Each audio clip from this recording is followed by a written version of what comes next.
No dobre teda, je reálne trénovať na triatlon, popri tom naberať svaly, cvičiť v posilke, popri režime, kedy máš podnikanie, ťažkú prácu, náročnú časovú, poďme to zistiť. Čo ti hlavne sľúbim v tejto videosérii je, že nemusíš si kúpiť 5000-ový bike, ale pozrieme sa na to, ako čo najmenej času využiť čo najlepšie. Preto sa ja budem snažiť v najbližších 6 mesiacoch trénovať síce na half Ironmana, ale popri tom normálne cvičiť, normálne sa stravovať za čo najmenej peňazí a to ti presne ukážem v týchto videách. Let's go!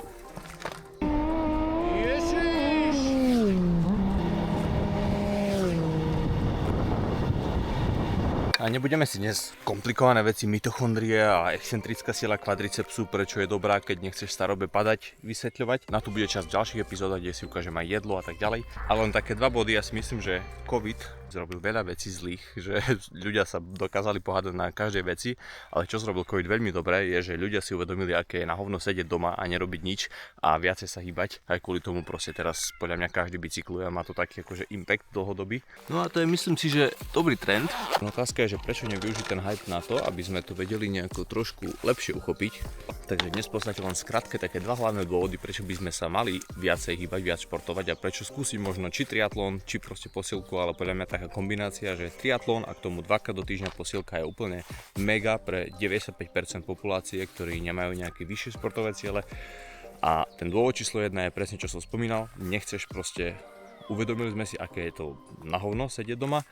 No a tá druhá vec je, že byť vonku, slniečko, bicyklovať si a volať to tréning a kardio, akože to je celkom príjemné, mi to príde. Ideme na fajný zjazd.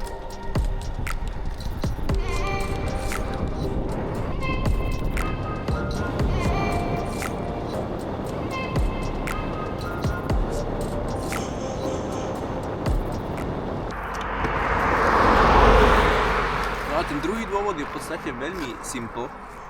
Každý má iné nejaké pozadie športové, ale ja som bol 18 rokov proste v tímovom športe, hádzaná, turnaje, repre a tak ďalej. To znamená, že v kuse si s ľuďmi, v kuse musíš trénovať to, čo ti povie tréner, v kuse musíš robiť len to, čo je proste napísané. A už ma to absolútne nebavilo. No a teraz ísť vonku, dať si banánik na slniečku a volať to, že kardio a volať to, že tréning.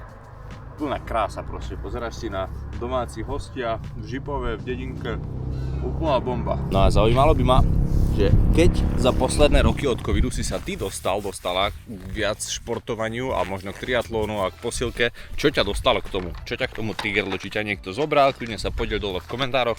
Ja zatiaľ idem na ďalší zjazd.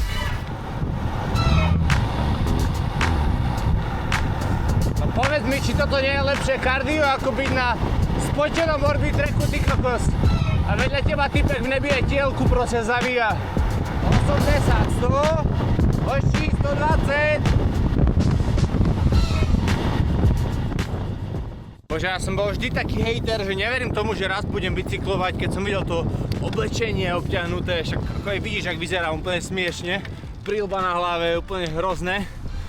A som nechápal, že prečo ľudia bicyklujú, ty kokos, ale už chápem, už úplne chápem, proste je to úplne v pohode. Taká backstory, že čo mňa triggerlo do triatlonu. Ja som síce tréner, ale už 5 rokov veľmi málo pracujem akože s ľuďmi vo fitku, minimálne, no a pracujem strašne veľa online a v Nemecku, kde som hral hádzanú predtým, som potom robil na takom projekte 5 rokov, že sme predávali tréningové programy online a mali sme takú vzdelávaciu platformu pre trénerov.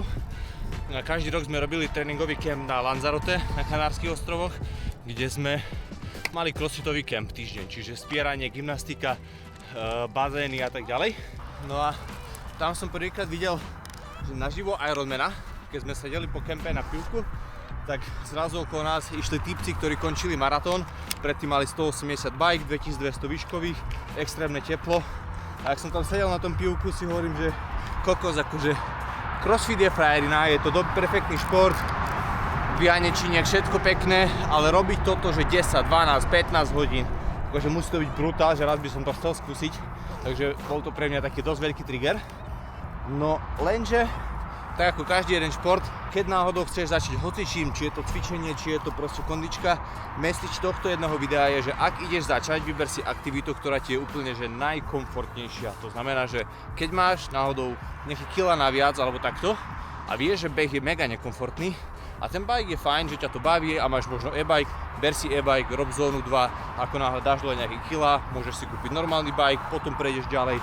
Čiže fakt, že vybrať si komfortný šport, lebo a ja mám zo pár ľudí, ktorých trénujem online, ktorí napríklad nenávideli beh a teraz idú na half Ironmana, alebo ktorí v živote nechceli chodiť do posilky, lebo im to bolo nekomfortné a chodili len behať a bicyklovať a zrazu zistili, že ten jeden tréning v gyme, keď bol úplne že ľahký na začiatku a nerozbil ich na 2 týždne, tak je relatívne komfortný a po mesiaci zrazu videli, že kokos, zvládnem zdvihnúť 10 kg viac ako predtým a cítia sa silnejšie, tak už je to taký dobrý push.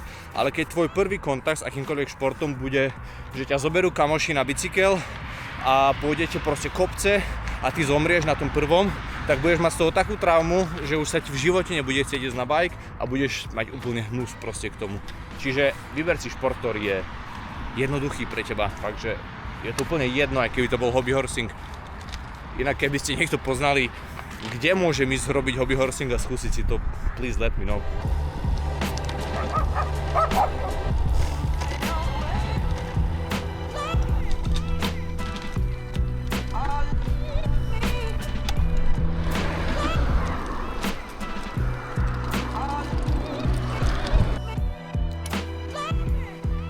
Hodinka 44, krásne. Musím sa na strave vyhovoriť, že prečo som bol pomalý. Dnes len pretočiť nohy, alebo že dnes s manželkou len som robil pacera. Kvôli tomu som taký pomalý. A keby to niekoho trápilo, že 30-40 ročný človek bol na bicykli pomalší ako minule. Who cares? No dobre, bilier môj krásny. Ideme ešte prepadnúť do posilky, kde som aktívny, chalana. Serus. Co? Montuješ? Pomôcť, to je 1, 2, 3. Došli k gymu, že nové bicykle. Ja som došiel pomôcť, to je nový. Tu sú tie ďalšie, koncept 1, koncept 2. A dosť veľa cyklistov tu začalo chodiť, takže proste v rámci voľného času, čo je mega. V zime vedia na tom bicyklovať, že ideme montovať.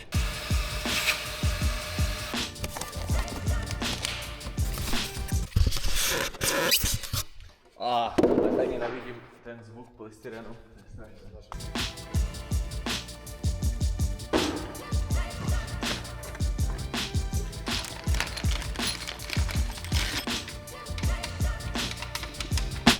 Pomohol som poskladať jeden, ale hlad útočí, takže ideme sa napapať.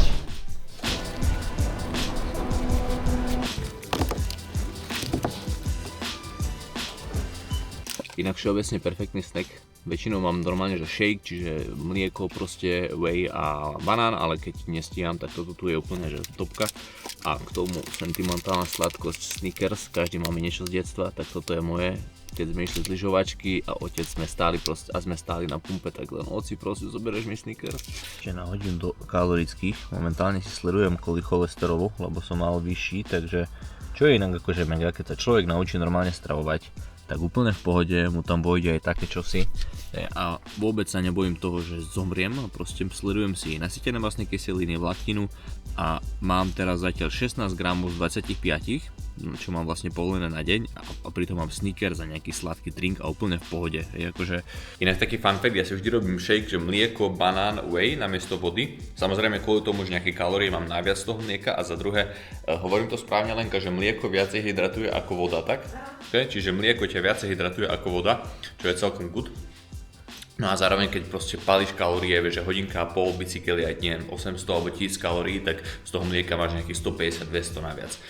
Dobre, dáme si len krátky sumár.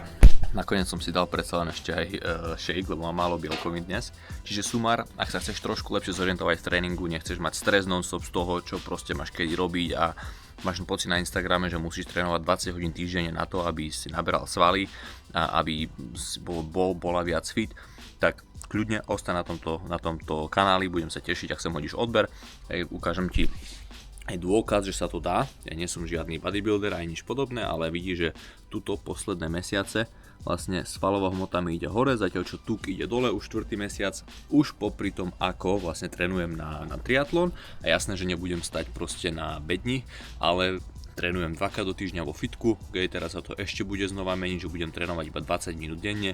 No a to isté Maťo, ktorý ide so mnou, ktorý tiež hral vlastne hádzanú so mnou a bol dokonca aj v mužskej repre, napriek tomu, že bol horší ako ja, tak vlastne on už sám o sebe je veľký, ale darí sa mu budovať svalovú hmotu, zatiaľ, čo už sa naučil proste plávať, lebo nevedel až tak dobre plávať, zabehol polmaratón, trénuje už na bajku vo veľkom, a aj napriek tomu dáva do hole ešte aj svalovú hmotu, aj keď do fitka už chodí veľmi minimálne, lebo train smart, not hard, akože je to lepší prístup. No. Čiže hoď tu kľudne odber, budú aj nejaké ďalšie videjka, idem o mesiac na taký celkom cool event do Nemecka na FIBO, čo je vlastne Disneyland pre ľudí, ktorí chodia do fitka, že najnovšie stroje a teda, tak budem tam točiť nejaký vlog a potom ešte po ceste idem do Viedne, kde chcem pozrieť do takého brutálneho gymu, takže to by som chcel tiež dokumentovať. Vidíme sa.